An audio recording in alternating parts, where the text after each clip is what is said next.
وبركاته.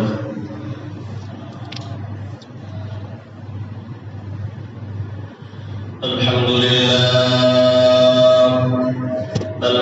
لله نحمده ونستعينه ونستغفره ونؤمن به ونتوكل عليه ونعوذ بالله من شرور أنفسنا ومن سيئات أعمالنا من يهده الله فلا مضل له ومن يضلل فلا هادي له وأشهد أن لا إله إلا الله وحده لا شريك له وأشهد أن سيدنا محمدا حبيبنا وحبيب ربنا صلى الله عليه وعلى آله وأصحابه وبارك وسلم.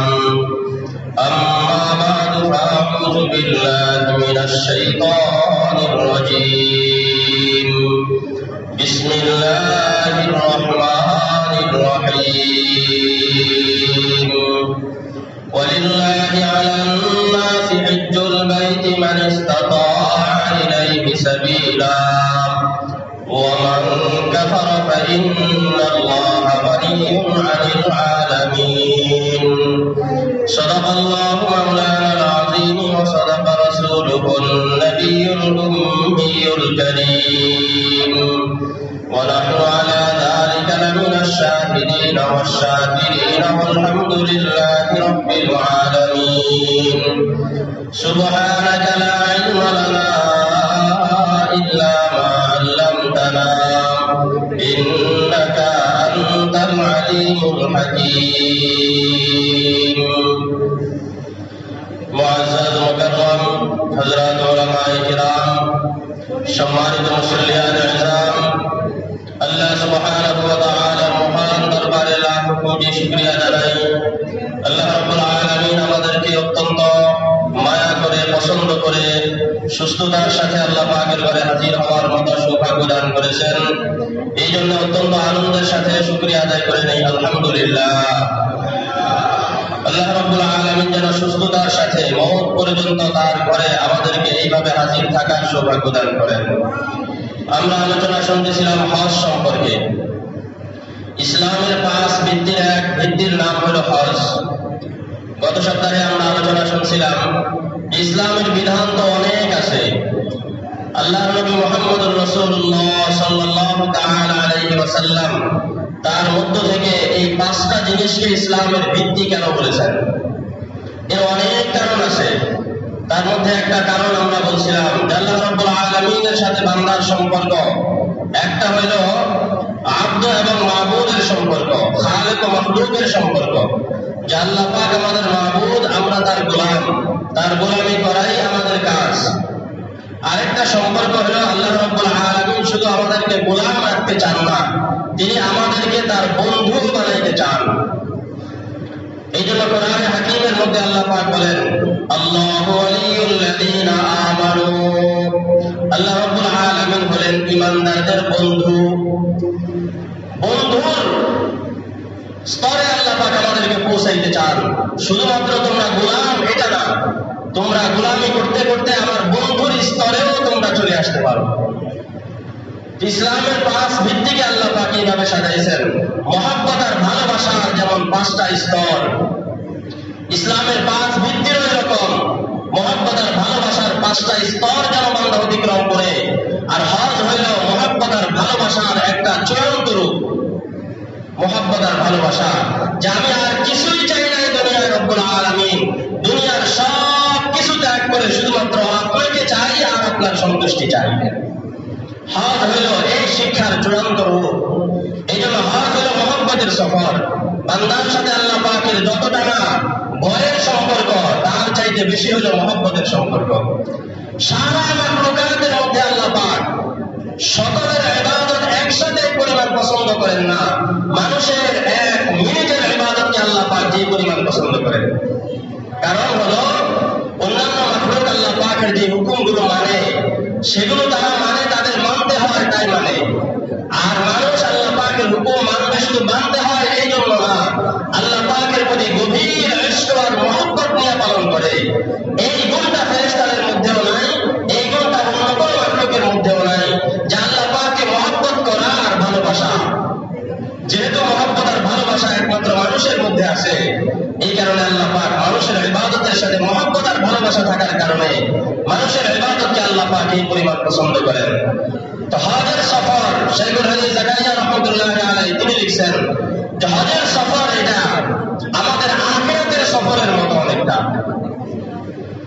আমাদের যখন মওত হয়ে যায়, আখিরাতের সফর শুরু হয়ে যায়, তা আখিরাতের সফরের সাথে একটা সাদৃশ্য আছে হজের সফরের। আমাদের কারো যখন মৃত্যু হয়ে যায়, তখন দুনিয়ার সাথে আমার সব সম্পর্ক ছিন্ন হয়ে যায়, আমার সমস্ত মালিকানা বাতিল হয়ে যায়। কি বলেন কথা ঠিক না? এরপরে দেখা যায় আমার পরিবারবর্গ যারা আছে তারা আমাকে বিদায় দেওয়ার প্রস্তুতি গ্রহণ করতে থাকে, গোসলের ইন্তজাম করে, আমার কাপড়ের ইন্তজাম করে, অর্থাৎ আমাকে কিভাবে বিদায় দেওয়া যায় সেই প্রস্তুতি তারা শুরু করে দেয়। এরপরে তারা আমাকে নিয়ে জানাজার খাটিয়ায় নিয়ে আমাকে জানাজার নামাজের জায়গায় নিয়ে যায়, সেখান থেকে কবরস্থানে নিয়ে যায়। কবরস্থানে বিদায় দেওয়ার পর সকলে আমাকে বিদায় দিয়ে যার যার ঘর বাড়িতে চলে যায়। কি বলেন কথা ঠিক কিনা? একজন হাজী সাহেবের ক্ষেত্রেও দেখবেন মাইয়িতকে যেমন সাদা কাপড় পরিধান করানো হয়, একজন হাজী সাহেবকেও এইরকম ভাবে সাদা কাপড় পরতে হয়।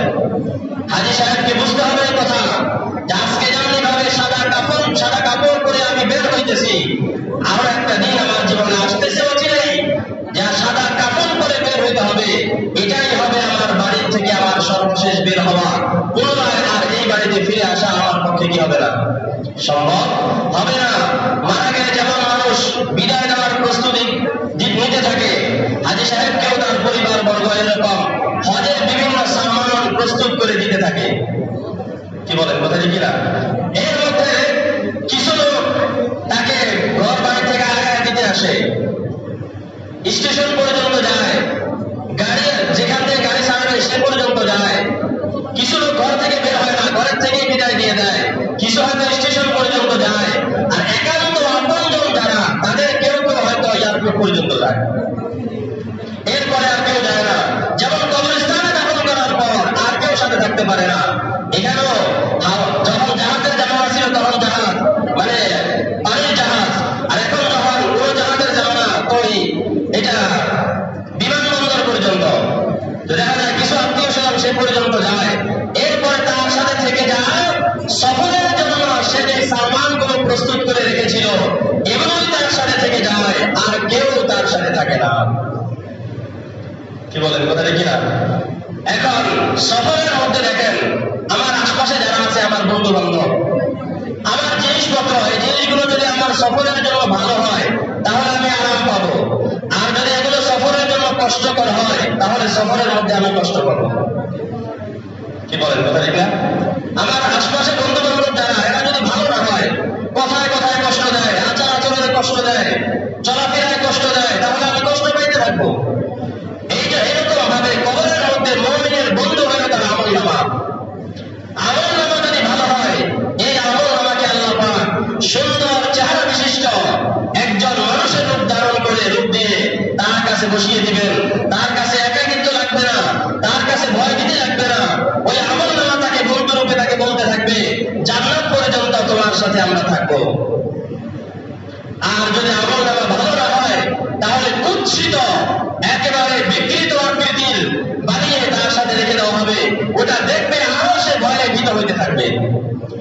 সফর, হজের সফর আর আখিরাতের সফর একটা আরেকটা সাদৃশ্যপূর্ণ। শাইখুল হাদিস জাকারিয়া রাহমাতুল্লাহি আলাইহি লিখছেন যে হজের সফরে যখন কেউ চলে যায় তখন তার সাথে যা নিয়ে যায় এগুলোর মাধ্যমেই তাকে চলতে হয়, এরপরে আর কিছু সে পায় না, কারণ সেখানে তার ঘর বাড়ি কিছুই নাই। একটা মাত্র সুরত আছে, সেটা হলো বাড়ির থেকে যদি তার আওলাদরা, তার পরিবার পরিজন যদি কিছু তার জন্য পাঠায়, এটা সে সেখানে পায়, এটা দিয়ে উপকৃত হতে পারে। কি বলেন কথা ঠিক না? ঠিক তেমনি ভাবে কোন বাবা দুনিয়া থেকে যাওয়ার পর তার ছেলেরা যদি তার ইসালে সওয়াবের আমল করে তার জন্য দোয়া করতে থাকে, কোন উস্তাদ দুনিয়া থেকে যাওয়ার পর তার ছাত্ররা যদি তার জন্য দোয়া করতে থাকে, এইরকম ভাবে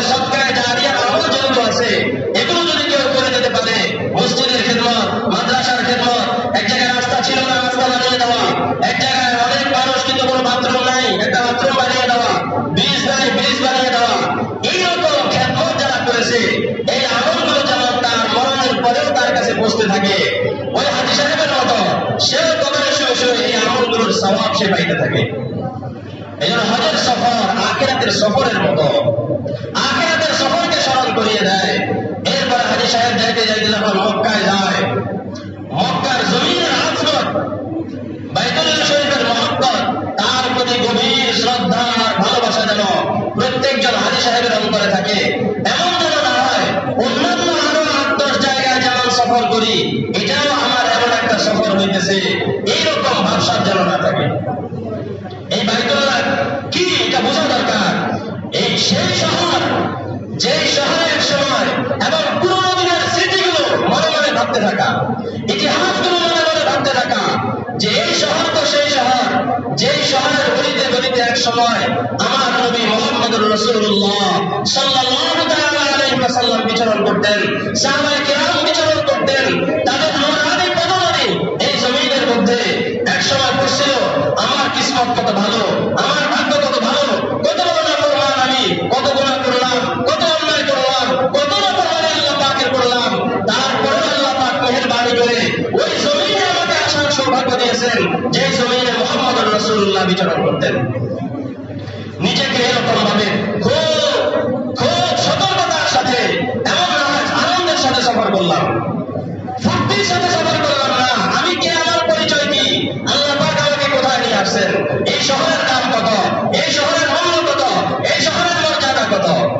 এক কবি বলছেন, খুশবু সে তেরি আবিহি মুআত্তার হ্যায় মদিনা, খুশবু সে তেরি আবিহি মুআত্তার হ্যায় মদিনা, মক্কে কা হর কোচা ভি পত্থর ভি শজর ভি, যে রাসূল আকরাম সাল্লাল্লাহু তাআলা আলাইহি ওয়াসাল্লাম 1400 বছর পরেও যখন মক্কা মদিনায় আসি, এখনো মনে হয় যেন মক্কা মদিনার আকাশে বাতাসে, মক্কা মদিনার গাছপালায়, মক্কা মদিনার ফুলে ফলে এখনো মনে হয় যেন হাবিব আপনার গ্রাম পাওয়া যায়, আপনার গ্রাম পাওয়া যায়। এই জন্য এই শহর কোন শহর, এই জমিন কোন জমিন, পৃথিবীর সর্বপ্রথম ঘর, সারা দুনিয়ার সকল মানুষের কিবলা এবং কেন্দ্র। এই জমিন কোন জমিন, এই জমিনের উপর আল্লাহ পাক সর্বশ্রেষ্ঠ কিতাব কোরআনকে অবতীর্ণ করেছেন। এই জমিন তো সেই জমিন, যে জমিনের মধ্যে আল্লাহ পাক মুহাম্মদুর রাসূলুল্লাহ সাল্লাল্লাহু আলাইহি ওয়াসাল্লামকে পাঠাইছেন। এই জমিন তো সেই জমিন, এই জমিনের মধ্যে এক নামাজে আল্লাহ পাক লক্ষ রাকাত নামাজের সওয়াব দান করেন। এই জমিন তো সেই জমিন।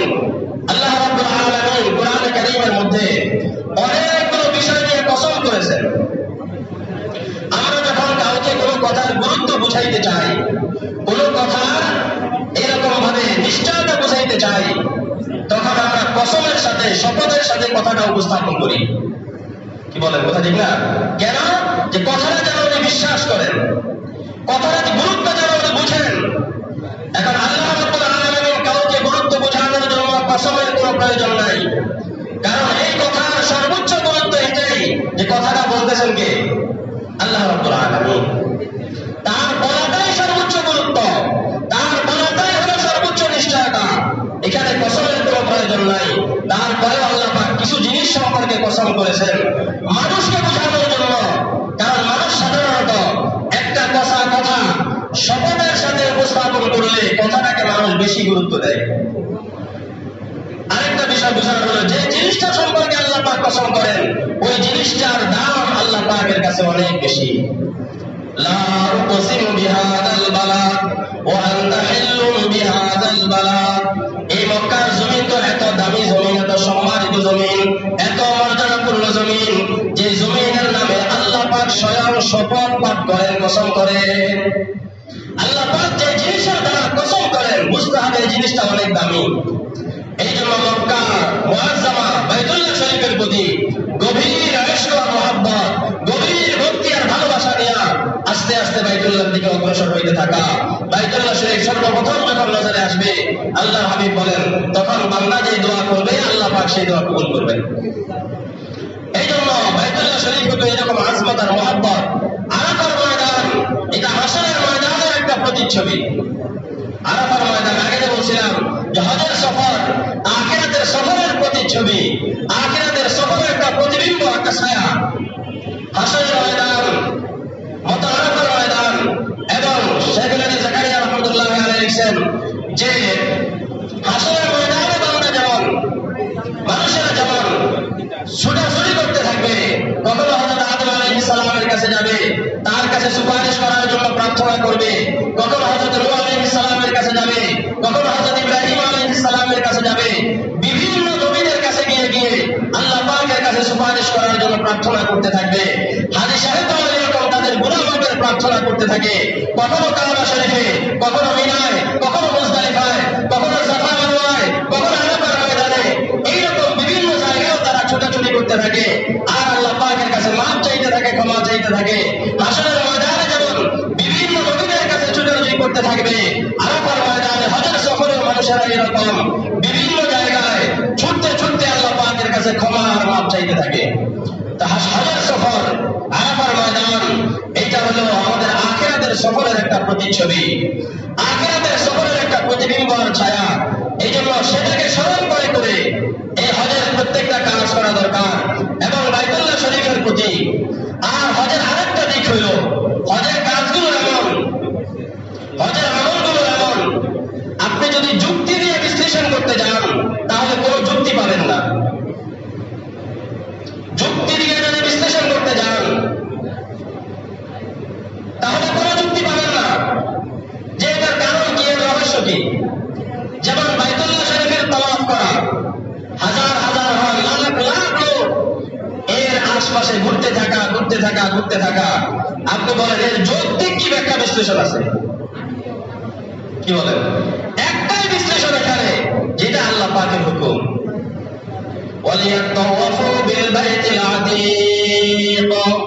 আল্লাহ পাকের হুকুম যেখানে চলে আসে দুনিয়ার সকল জ্ঞান বিজ্ঞান সেখানে পিছনে চলে যায়, আল্লাহ পাকের হুকুমটাই যখন সামনে থাকে। কি বলে কোথায় কিনা? হজের প্রত্যেকটা কাজ দেখবেন আল্লাহ পাকেরা বুঝাইতে চান, বান্দাকে বান্দা বানাইতে চান, গোলামকে গোলাম বানাইতে চান। গোলামের কাজ হলো গোলামি করা। আজকে আমাদের এই জামানা এগুলো ভালো করে বোঝা দরকার, কারণ আমাদের মধ্যে শিক্ষিত সমাজ যারা, তাদের মধ্যে একটা অংশ এমন হয়ে গেছে শরীয়তের প্রত্যেকটা বিধানকে তারা নিজের যুক্তি দিয়ে বিচার করতে চায়। তার যুক্তি মতো ঠিক হলে বলে হ্যাঁ এটা ঠিক আছে, তার যুক্তি মতো ঠিক না হলে বলে এটা ঠিক নাই। তার মানে সে আল্লাহ তাআলাকে তার যুক্তির ভিতরে নিয়ে আসলো। আল্লাহ পাকের বিধান যদি তার যুক্তির আলোকে ঠিক হয় তাহলে সেটা ঠিক আছে, তাহলে সে আল্লাহ পাককে বড় মানলো না তার যুক্তিকে বড় মানলো? যুক্তিকে বড় মানলো। এই জন্য আল্লাহ পাকের বিধানের সামনে কোন বিজ্ঞানের বিজ্ঞান চলবে না, কোন দার্শনিকের দর্শন চলবে না, কোন যুক্তিবিদের যুক্তি চলবে না, কোন কিছু চলবে না। একটাই মাত্র এখানে কথা, এটা আল্লাহ পাকের হুকুম, এর বাইরে এখানে আর কিছুরই প্রয়োজন নাই। তাওয়াফের কত সব, প্রতিটা কদমে আল্লাহ পাক নেকি রাখছেন, প্রতিটা কদমে আল্লাহ পাক গুনাহ মাফি রাখছেন। তাওয়াফের মধ্যে আল্লাহর হাবিব সাল্লাল্লাহু আলাইহি ওয়াসাল্লাম বলেন, বাইতুল্লাহ শরীফের উপর প্রতিদিন এবং প্রতি রাত 120টা রহমত আল্লাহ পাক অবতীর্ণ করেন। এর মধ্যে 7টা রহমত দান করেন যারা তাওয়াফ করে তাদেরকে, 40টা রহমত আল্লাহ পাক দান করেন সারা দুনিয়া যারা এই ঘরের দিকে ফিরে নামাজ পড়ে তাদের জন্য। আর 20টা রহমত আল্লাহ পাক দান করেন যারা তাওয়াফ করতে করতে ক্লান্ত হয়ে গেছে, এরপরে বাইতুল্লাহর কোন কোণায় বসে বসে শুধু বাইতুল্লাহর দিকে চেয়ে চেয়ে বাইতুল্লাহ দেখতেছে, এদের জন্য আল্লাহ পাক 20টা রহমত নাযিল করেন। বাইতুল্লাহ শরীফের দিকে ফিরে নামাজ পড়লে রহমত, বাইতুল্লাহর চারপাশে ঘুরলেও রহমত, বাইতুল্লাহর দিকে শুধু চেয়ে থাকলেও রহমত। এই জন্য হজের কাজগুলো এমন। 8 তারিখে হাজী সাহেবরা মিনায় চলে যেতে হয়, মিনাতে চলে যেতে হয়। এখানেও দেখেন যুক্তি বাদ দিয়া শরীয়তেরই একটা মাসলা, শরীয়তেরই একটা মাসলা যে হারাম শরীফের মধ্যে এক নামাজে লক্ষ নামাজের সওয়াব। এখন যে আমরা হারাম শরীফ থেকে মিনায় চলে যাবো হাজী সাহেবরা, মিনাতে তো এক নামাজে লক্ষ নামাজের সওয়াব নাই। এখন এখানে যদি কেউ ওই যুক্তি পেশ করে যে আমি মিনাতে যাব না, আমি হারাম শরীফেই থাকবো, কারণ এখানে এক নামাজে লক্ষ নামাজের সওয়াব, আমি মিনাতে যাব না, মিনাতে তো সেই সওয়াব নাই, এই যুক্তি এখানে চলবে? এখানে বান্দাকে বান্দা বানাইতে চান, গোলামকে গোলাম বানাইতে চান।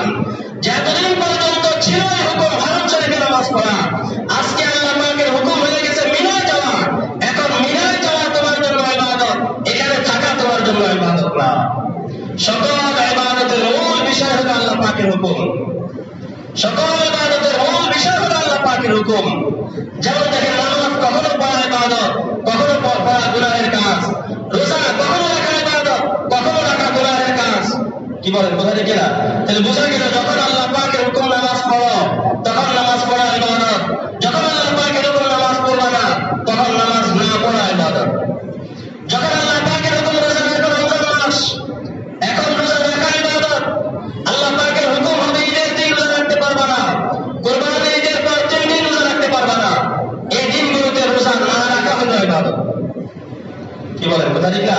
তাই শরীয়তের সামনে কোন যুক্তি দিয়ে শরীয়তকে বিশ্লেষণ করা, এটা হলো বর্তমান সময়ের অনেক বড় একটা ফিতনা।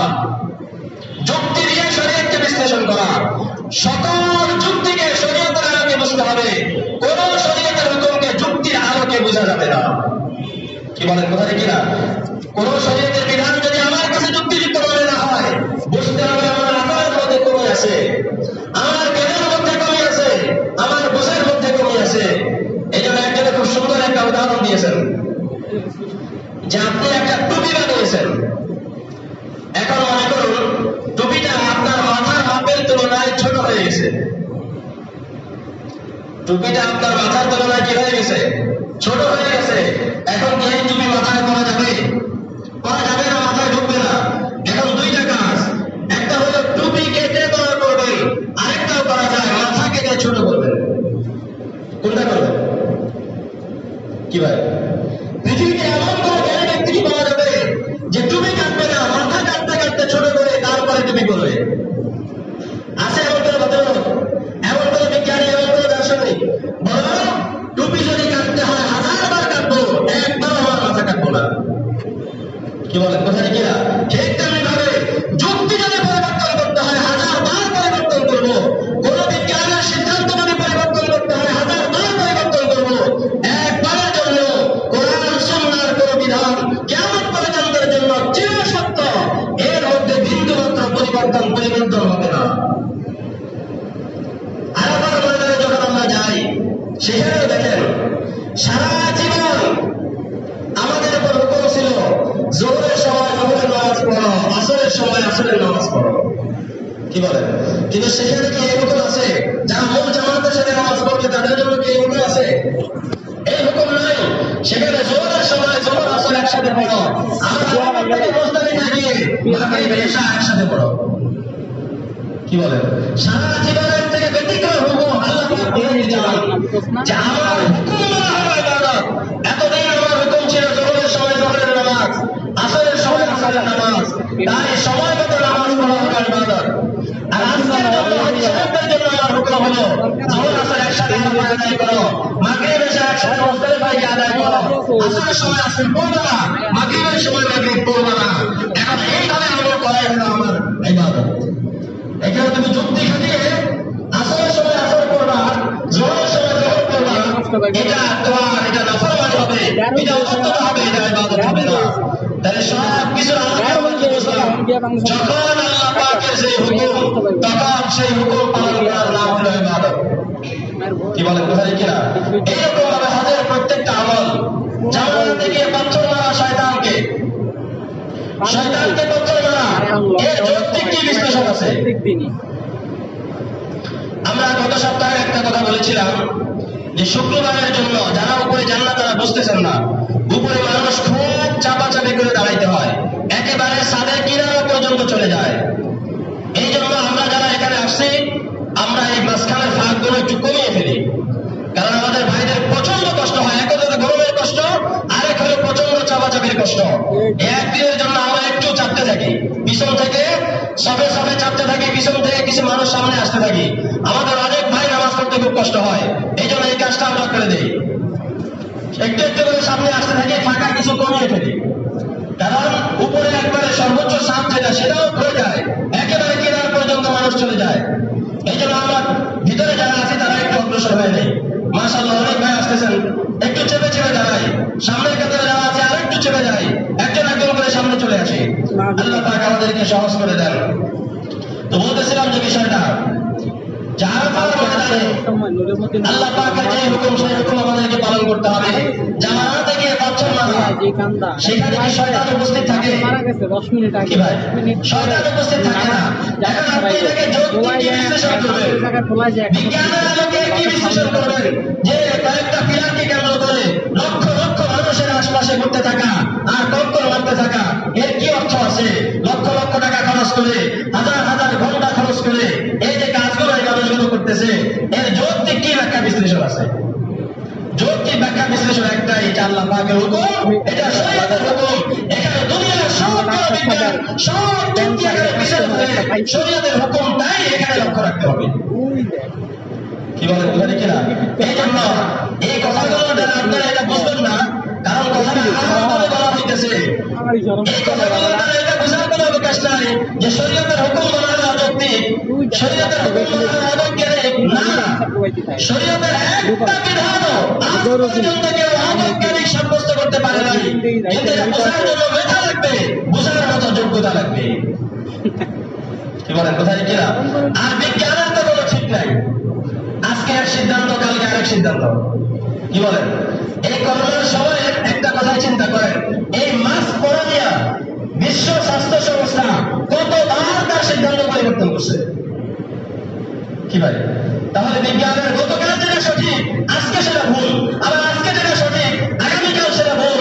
কিন্তু কোরআন সুন্নাহ 1400 বছর আগে রাসূল যা নিয়ে এসেছেন আজও পর্যন্ত সত্য, কিয়ামত পর্যন্ত সত্য, চিরন্তন সত্য। কেউ এর মধ্যে কোনো হেরফের, কোনো নক্তা বের করতে পারবে না। সুতরাং বিজ্ঞান গৌরব করবে যদি বিজ্ঞান কোরআনের সাথে মিলতে পারে। কি বলেন কোথায় কিনা? যুক্তি গৌরব করবে যুক্তি যদি কোরআনের সাথে মিলতে পারে। ইসলামের প্রত্যেকটা বিধান শুধু সুন্দর না, সুন্দরের চাইতে সুন্দর, সব সুন্দরের চাইতে সুন্দর। কিন্তু সেটা বোঝার জন্য রুচি রাখবে, মেধা রাখবে। এজন্য শয়তানকে পাথর মারা, সেখান থেকে একটা শিক্ষা আমরা নেই, এবং দোয়ার মধ্যেও সেটা আছে, রহমান লিশ-শাইতান রিজওয়ান লিরাব্বিল আলামিন। যেখানে শয়তান থাকে না, অনেকে খুব জোরে করে। আগেকার সময় দেখা যেত জুতাও মারত অনেকে। কি বলেন? মনে করে শয়তানকে মারলাম, একটা ভালো কাজ করলাম। এখানে আসলে শয়তানকে মারা হয় না, এটা একটা প্রতীক। এর দ্বারা একটা চেতনা ভিতরে আনা হয় যে আমি শয়তানকে পাথর মারতেছি কেন? এই জায়গাতে শয়তান আল্লাহ পাকের বিধান পালনের ক্ষেত্রে বাধার সৃষ্টি করছিল। কি বলেন তাহলে কিনা? আমি শয়তানকে পাথর মারতেছি, এর দ্বারা এই শিক্ষাটা নিয়ে প্রত্যেকে যার যার ঘর বাড়িতে যাবে যে আমার বাকি জিন্দেগি আল্লাহ পাকের বিধান রাখতে পারি। কোন কাজ, কোন কথা যখন কেউ আমাকে করতে অথবা বলতে বলবে, তার প্রতি আমি এখানে যেমন ঘৃণা করে পাথর নিক্ষেপ করতেছি, ওই সকল কাজ থেকে আমি এরকম বিরত থাকবো। কিন্তু সেই শিক্ষা তো দেওয়া হয় না। শয়তানকে যদি পাথর মারাম, আসল কথা হলো এটাও আরেকটা শয়তানি। কি বলেন কথা ঠিক না? এটাও আরেকটা শয়তানি। এই জন্য হজের প্রত্যেকটা কাজ বাহ্যিকভাবে তেমন কোনো যুক্তি নাই, একটা মাত্র যুক্তি, এটা আল্লাহ পাকের হুকুম, এটা রাসূলের হুকুম, এটা শরীয়তের হুকুম। বান্দা এই কাজগুলো করতে থাকবে আল্লাহ পাকের গভীর ইশক ও মহব্বত আর ভালোবাসা নিয়ে। হজের দাম আল্লাহ পাক কি পরিমাণ বাড়াইছেন। এবং হাজী সাহেবদের জন্য আরেকটা গুরুত্বপূর্ণ বিষয় হলো হারামাইন শরীফাইন, মক্কাতুল মুকাররমা, মদিনাতুল মুনাওয়ারা, এই দুই শহরের আদবের প্রতি লক্ষ্য রাখা। এই দুই শহরের আদবের প্রতি লক্ষ্য রাখা, কোনোভাবেই যেন কোনো বেয়াদবি প্রকাশ না পায়, কোনোভাবেই যেন কোনো বেয়াদবি প্রকাশ না পায়। হইতে পারে সেখানে আপনি কোনো অসুবিধার সম্মুখীন হয়ে গেছেন। কি ভাই, এত লাখ লাখ লোক, বিভিন্ন রুচির, বিভিন্ন দেশের, বিভিন্ন মেজাজের, বিভিন্ন বয়সের, শিক্ষিত অশিক্ষিত, কত রকমের আচরণের শিকার আপনি সেখানে হতে পারেন। কিন্তু ধৈর্য ধরতে হবে, কোন কটু বাক্য সেখানে বলা যাবে না, কোন বিরক্তি সেখানে প্রকাশ করা যাবে না। খাওয়ার কষ্ট হতে পারে, থাকার কষ্ট হতে পারে, বরং কষ্ট, এক বুজুর্গ বলছেন, কষ্ট হওয়া এটা একটা লক্ষণ যে তোমার হজটা কবুল হইতেছে। এই জন্য আল্লাহ পাক কষ্ট দিয়ে পরীক্ষা করতে চান যে আসলে সে পূর্ণাঙ্গ ধৈর্য ধারণ করতে পারে কিনা। এই জন্য কষ্ট, আমাদের এক উস্তাদ ছিলেন যে এক হজের সফরে ওনার কোনো কষ্ট হইতেছিল না, হজ প্রায় শেষ পর্যায়ে। এবার উনি ভাবতেছিলেন কি ব্যাপার, এত আরামের সাথে হজ হইতেছে কেন? কোন ধরনের কোনো কষ্ট নাই, মনে মনে একটা পেরেশানি আসছে, না জানি এই হজ মনে হয় হজের মতো হইতেছে না, এই কারণে কোনো পরীক্ষা আসতেছে না। এটা ভাবতে ভাবতে উনি একবার হারাম শরীফের ভিতরে গিয়ে খুব কাকুতি মিনতি করে নামাজ আদায় করতেছেন, আর মনে মনে এই কথাবার্তা, আল্লাহ আমার হজটা কবুল করে নেন, আল্লাহ আমার হজটা কবুল করে নেন। কিছুক্ষণ পর বাইরে দেখেন জুতাটা নাই। বাইরে কি দেখতেছেন? জুতাটা নাই, পেরেশানি আসলো। কি বলেন? এই তখন উনি মনে মনে একটু শান্তি পাইছেন যে একটা পরীক্ষা আসছে, বুঝা গেছে আমার হজটা কি হইতেছে, কবুল হইতেছে। এই জন্য হারামাইন শরীফের অবস্থান থাকাকালীন কোনো কিছুর প্রতি কোনো বিরক্তি প্রকাশ করা যাবে না। কারণ হাজী সাহেবের হজ কত দামি। আল্লাহর হাবিব সাল্লাল্লাহু আলাইহি ওয়াসাল্লামের হাদিসের মধ্যে বলছেন, এক একজন হাজীকে আল্লাহ পাক এত দামি বানান, যদি সে প্রকৃতপক্ষে হজ করতে পারে 400 মানুষকে সে সুপারিশ করে, এমন মানুষ যাদের উপর জাহান্নাম ওয়াজিব হয়ে গিয়েছিল। এইরকম হাদিসের শব্দ আছে দুইটা, একটা হলো 400 জন মানুষ, আরেকটা হলো 400 পরিবার। 20 মিনিটের কম হইল। যদি 400 পরিবার হিসাব করি, আর মনে করেন আনুমানিক এক একটা পরিবারের সংখ্যা যদি 10 জন ধরা হয়, মা বাবা ভাই বোন দাদা দাদি নানা নানি নিজের ছেলে মেয়ে, এইভাবে 10 জন যদি ধরা হয়, তাহলে 400 পরিবারের সংখ্যা কত হয়? 4000। কি বলেন, কোথায় কিনা? 4000। তাহলে এক একজন হাজীকে আল্লাহ পাক এত দামি বানান যে একা সুপারিশ করে 4000 জাহান্নামীকে জান্নাতে নিয়ে যাওয়ার মতো ইজাজত অনুমতি আল্লাহ পাক তাকে দিয়ে দেবেন। তাহলে এখন বুঝেন হাজী সাহেবদেরকে কি পরিমাণ সতর্ক থাকতে হবে। শয়তান সারা জীবন কষ্ট করে, কত মেহনত মুজাহাদা করে, কত পলিসি করে, কত কুমন্ত্রণা দিয়ে একজন লোককে জাহান্নামী বানায়। এখন হাজী সাহেব যদি এসে এরকম 4000 মানুষকে এসে জাহান্নামী বানাইলো, আর হাজী সাহেব যদি এসে সুপারিশ করে 4000 লোককে জান্নাতে নিয়ে যায়, তাহলে 4000 লোকের পিছনে তার জিন্দেগির যে মেহনত, এই মেহনত সব কি হয়ে গেল? বেকার হয়ে গেল। এই জন্য হাজী সাহেবের সাবধান, 4000 লোকের পিছনে শয়তানের যে পরিমাণ মেহনত, এক একটা হাজীর পিছনে তার চাইতে বেশি মেহনত হবে। কোনোভাবেই আপনাকে একটু গুনাহে লাগিয়ে দেওয়া যায়, কোনোভাবেই আপনাকে একটু মক্কাতুল মুকাররমা মদিনাতুল মুনাওয়ারা আদায়ের সাথে একটু ব্যতিক্রম করে দেওয়া যায়, তাহলেই তো আপনি শেষ হয়ে গেলেন। খুব সতর্ক থাকতে হবে। হাজী সাহেবদের হজের মধ্যে আল্লাহ পাক, আল্লাহ রাসূল সাল্লাল্লাহু আলাইহি ওয়াসাল্লাম একবার মসজিদে খায়ফের মধ্যে বসা ছিলেন। দুইজন সাহাবী রাসূলের কাছে আসলো। রাসূলের কাছে আসার পর জিজ্ঞেস করতেছেন, এক সাহাবী বলতেছেন, ইয়া রাসূলুল্লাহ, আমার এই ভাই আপনার কাছে কিছু জিনিস জানার জন্য আসছেন, আপনার কাছে কিছু জিনিস জানার জন্য আসছেন। আল্লাহর হাবিব সাল্লাল্লাহু তাআলা আলাইহি ওয়াসাল্লাম তখন বলতেছিলেন, তোমরা যদি চাও তাহলে যা কিছু জানতে আসছো এই প্রশ্নগুলো আমাকে করতে পারো, আর যদি চাও তোমরা প্রশ্ন করিও না, কি কি জানতে আসছো তার সব আমি তোমাদেরকে বলে দিই। রাসূল আকরাম সাল্লাল্লাহু আলাইহি ওয়াসাল্লাম এই ধরনের হাদিস যেগুলো, এই ধরনের হাদিস থেকে কিছু কিছু মানুষ গোমরাহ হয়ে গেছে। এই জন্য অনেক গোমরাহী হয় দলিল দিয়া। এই জন্য খাঁটি আলেম ছাড়া, বিজ্ঞপ্রাপ্ত আলেম ছাড়া শরীয়তের ব্যাপারে সিদ্ধান্ত নেওয়া উচিত না। দেখেন এখানে অবস্থার আলোকে বাহ্যিকভাবে বোঝা যায়, মনে হয় যেন রাসূল গায়েব জানেন। গায়েব না জানলে তার অন্তরের কথা বলতে পারলেন কিভাবে? এই কথাটা বলতেও সহজ, বুঝতেও সহজ। কি বলেন, কথা ঠিক না? এইরকম শুধু এই হাদিসের মধ্যে না, আরো অনেক ব্যাপার এমন আছে যে রাসূল এটা বলে দিতে পারছেন। এখানে আহলে সুন্নাত ওয়াল জামাতের পরিষ্কার আকীদা হলো, রাসূল কখনো গায়েব জানেন না, বরং আল্লাহ রাব্বুল আলামিন যা জানাইতেন তা জানতেন। আল্লাহ রাব্বুল আলামিন যা জানাইতেন তা জানতেন, গায়েব তিনি জানেন না। গায়েবের সিফাত একমাত্র আল্লাহ রাব্বুল আলামিনের। এই জন্য এখান থেকে তারা গোমরাহ হয়ে যায় যে গায়েব জানেন একমাত্র কে? আল্লাহ রাব্বুল আলামিন। কোন নবী রাসূল পর্যন্ত গায়েব জানেন না। হ্যাঁ, নবী রাসূলরা ওই সকল জিনিস জানেন যেগুলো আল্লাহ পাক তাদেরকে জানিয়ে দেন। আল্লাহর হাবিব সাল্লাল্লাহু আলাইহি ওয়াসাল্লাম তখন বললেন, তোমরা জানতে চাইতেছো যে আমরা তো হজের সফর আমাদের বাড়ি থেকে শুরু করব, হজের কাজ তো হবে মক্কাতে এসে, তো বাড়ি থেকে যে সফর শুরু করলাম কত কষ্ট আমাদের হয়, কত পরিশ্রম হয়, এর বিনিময়ে আল্লাহ পাক আমাদেরকে কি দান করবেন?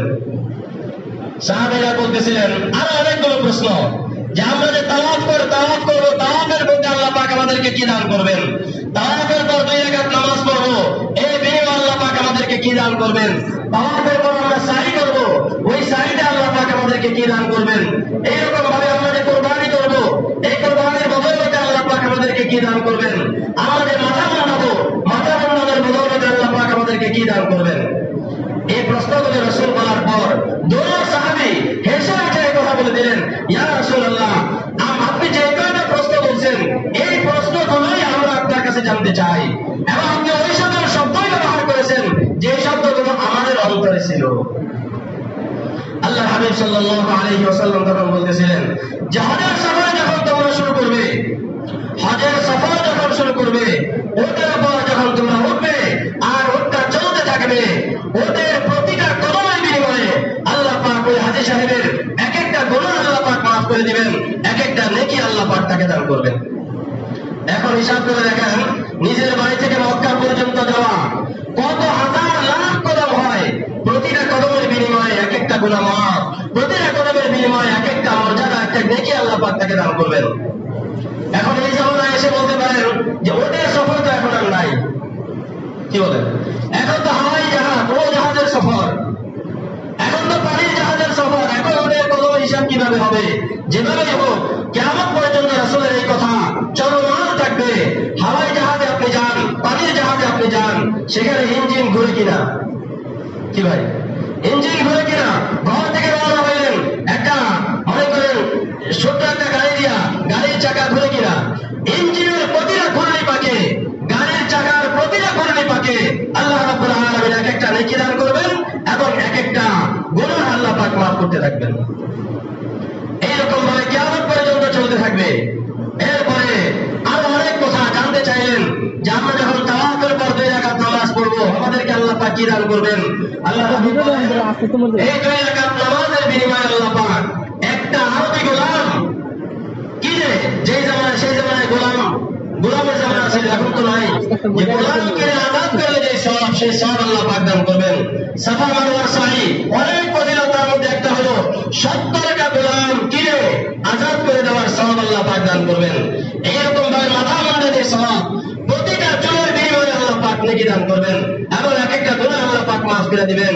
হাজী সাহেব যখন ফরজ তাওয়াফ করতে থাকে, হাজী সাহেব যখন ফরজ তাওয়াফ করতে থাকে, তখন এইটা দেখেন প্রতিটা পদক্ষেপেই, হজের সফরের শুরু থেকে নিয়ে শেষ পর্যন্ত প্রতিটা পদক্ষেপে এক একটা গুনাহ মাফ হতে থাকে, এক একটা নেকি তার আমলনামা যুক্ত হইতে থাকে।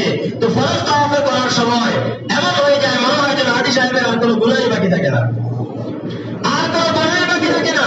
তখন একজন ফেরেশতা হাজী সাহেবের পিঠের মধ্যে হাত দিয়া বলতে থাকে, তোমার হজ কবুল হয়ে গেছে, তোমার সব গুনাহকে মাফ করে দেওয়া হয়েছে, তুমি যাও, তুমি নতুন জীবন শুরু করো।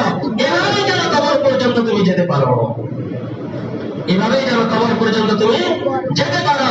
প্রত্যেকটা যাদের হজ কবুল হয়ে যায়, যাদের হজের হক আদায় হয়ে যায়, তাদের পিঠে হাত বলে এরকম ফেরেশতারা বলতে থাকে। আল্লাহ রাব্বুল আলামিন, এই জন্য হাজী সাহেবরা খুব সাবধানে থাকতে হয়, কারণ শয়তান আপনাদের পিছনে সবচেয়ে বেশি মেহনত করে।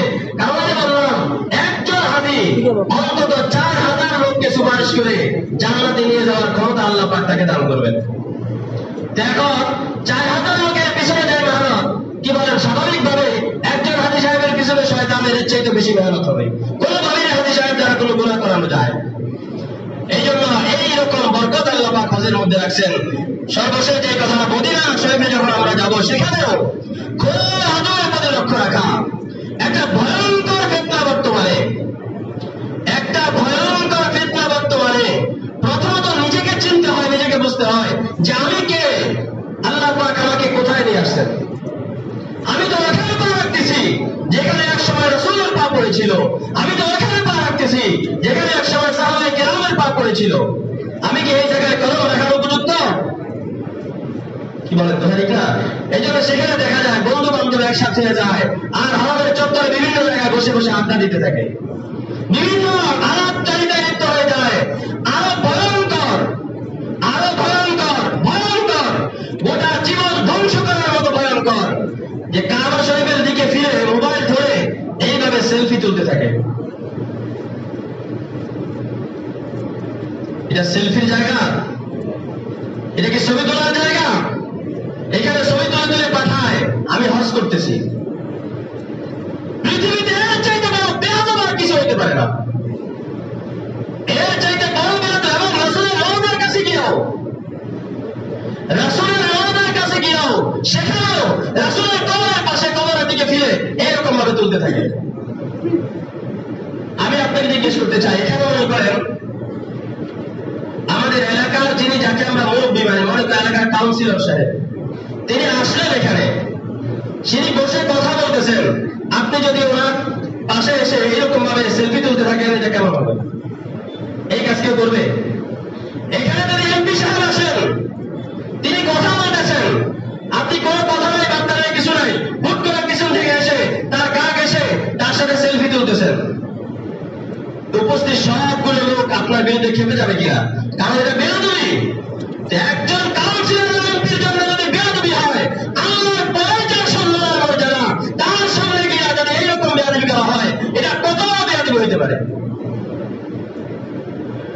এই জন্য প্রয়োজন নাই, সেখানে বেদান্ত মোবাইল সাথে রাখারই দরকার নাই। এবং বুজুর্গ আলাদিন তো বলছেন, সেখানে যাওয়ার পর, রওজার কাছে যাওয়ার পর, রাসূল পাকের কবরের কাছে যাওয়ার পর নিজেকে ভাবতে থাকো, আমি কে? আল্লাহ পাক কোথায় নিয়ে আসছেন আমাকে? এবং সেখানে কারুকার্য আছে, সেখানে অনেক চাকচিক্য আছে না, কি বলেন, আধুনিক অনেক নির্মাণ শৈলী সেখানে আছে। বুজুর্গ আলাদিন বলেন, ওই জায়গার নির্মাণ শৈলী কেমন, কারুকার্য কেমন, ওই কবরের উপরে যাই সামনেটা দেওয়া আছে সেটা কেমন, এগুলোর দিকে লক্ষ্য করবে না। তোমার পূর্ণ মনোযোগ যেন শুধুমাত্র রাসূলের দিকেই থাকে, শুধুমাত্র রাসূলের দিকেই থাকে, আর কোনো দিকে যেন মনোযোগ না যায়। শুধুমাত্র রাসূলের দিকে মনোযোগ দিয়া কাঁদতে কাঁদতে, তার কাঁদতে কাঁদতে নিজেকে ভাবতে থাকো, আমি কে? আল্লাহ পাক আমাকে কোথায় নিয়ে আসছেন? রাসূলের উপর সালাত ও সালাম পেশ করতে থাকো, যে আমি তো রাসূলের এই জায়গায় আসা আমি কোনোভাবেই উপযুক্ত ছিলাম না, আল্লাহ পাক মেহেরবানি করে আমাকে আনছেন। রাসূলের রওজার সামনে দাঁড়ায় দাঁড়ায় সালাম পেশ করতে থাকা, আদবের সাথে রাসূলের সুপারিশ চাইতে থাকা, এবং যারা সালাম পাঠিয়েছেন তাদের পক্ষ থেকে সালাম বলতে থাকা। কোন ধরনের বেয়াদবি যেন সেখানে প্রকাশ না পায়। কারণ এই জায়গায় যেমন অনেক কিছু পাওয়া যায়, বেয়াদবি হয়ে গেলে অনেক কিছু হারিয়েও যায়। কি বলেন, কোথায় কিনা? এই জন্য কোন বেয়াদবি যেন সেখানে প্রকাশ না পায়। সর্বশেষ যখন হাজী সাহেবরা সেখান থেকে ফিরবেন, হাজী সাহেবরা যখন সেখান থেকে ফিরবেন, খুব ইস্তেগফার আছে, রব্বুল আলামিন আমি তো হক আদায় করতে পারি নাই, আপনি আমার থেকে কবুল করে নেন, আরো বারবার আপনার এই জায়গায় আমাকে আসার তৌফিক দান করেন। এই দোয়া করতে করতে বাড়ির দিকে আসা। আল্লাহ রাব্বুল আলামিন আমাদের সকলকে আল্লাহ পাকের খালেস বান্দা হওয়ার তৌফিক দান করেন, এবং আল্লাহ পাকের সকল হুকুমগুলো আল্লাহ পাকের প্রতি গভীর ইশক আর মহব্বতের সাথে পালন করার তৌফিক দান করেন, এবং মৃত্যুর আগে হলেও আল্লাহ রাব্বুল আলামিন আমাদের সকলকে মক্কা এবং মদিনা জিয়ারত করার তৌফিক দান করেন। ওয়া আখিরু দাওয়ানা আলহামদুলিল্লাহি রাব্বিল আলামিন।